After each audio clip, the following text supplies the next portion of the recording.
We love animated superhero TV shows, and I'm sure you do too. Our last list of animated superhero shows included all DC, so today we're going to bring you a list of all Marvel. Starting off our list at number 6 is The Ultimate Spider-Man. Now I know this one may not be on your list, but it's one of my favorites, so I shall put it on mine. Now the show was written by Brian Michael Bendis, who wrote the Ultimate Spider-Man comic as well, so it kept relatively true to its comic counterpart. Now this show is set about a year after Spider-Man became a hero, so there is no origin story, unlike every other Spider-Man show and movie. Spidey still cracks his normal jokes and breaks the fourth wall, but we get to see him train with S.H.I.E.L.D., recruit his web warriors, and for a time he becomes a member of the Avengers. They also introduced the Spiderverse into the show, where we got to see the different Spider people from different universes, such as Spider-Ham, Spider-Man 2099, Spider-Man Noir, Miles Morales, Spider-Knight,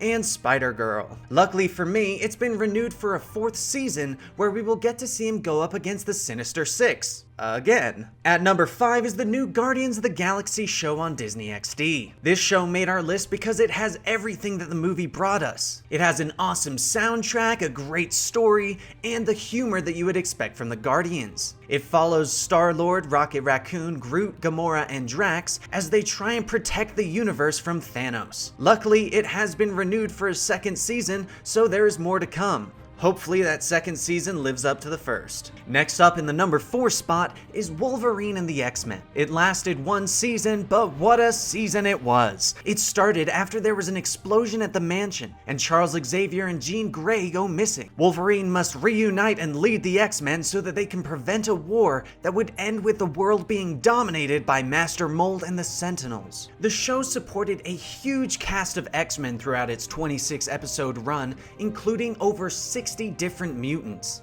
And while it isn't a direct sequel to the show X-Men Evolution, which showed the X-Men as teenagers, it did follow some of the final moments of the show, mainly the attacking Sentinels, Logan leaving the X-Men, and Jean Grey having the Phoenix Force. It was a great show that was ended way too soon. Coming in at number 3 is The Avengers, Earth's Mightiest Heroes. This made our list because it blends well for the fans of the comics and the ones coming in looking for a more action-packed series like in the Marvel Cinematic Universe. It took the hype from all the movies and ran with it, and even introduced you to characters you wouldn't necessarily find in the big blockbuster movies, like the villains Doughboy, the UFOs, and the Wrecking Crew. It also had a ton of action to keep you entertained, as well as some great stories, making it a must-watch for the comic fans as well as a great starting point for younger watchers looking to get into the Marvel Universe. Sitting in the number 2 spot is the spectacular Spider-Man. Now this is the Spider-Man show to watch, as it has a great script, was full of action, and had some great animation. Like the majority of Spider-Man movies and TV shows, it starts with another origin story, but this time for the middle school-aged Peter Parker. The characters in the series were updated so that they would better emulate the time period that the show came out. And they didn't hold back in the villain department either. You had Venom, Green Goblin, Electro, Doc Ock, Silvermane, Rhino, Kraven the Hunter, and Molten Man, with a bunch of others thrown in there as well. Sadly, this show was cancelled after 2 seasons. And finally, at our number 1 favorite Marvel animated TV show is the X-Men the Animated Series. This is probably in the top 3 of all-time favorite cartoons as well, because it got everything right.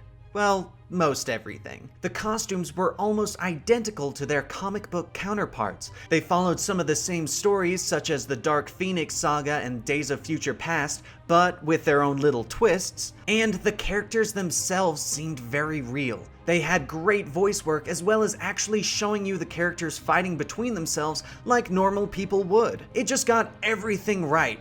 Well, the animation could have been a little bit better, but it's easy to look past that when the writing was so good. And that's my list of my top favorite animated superhero shows. What shows would be on your list? How close was it to mine? Leave your thoughts in the comments down below. I'm Dan with Comic TV, and I will see you guys next time.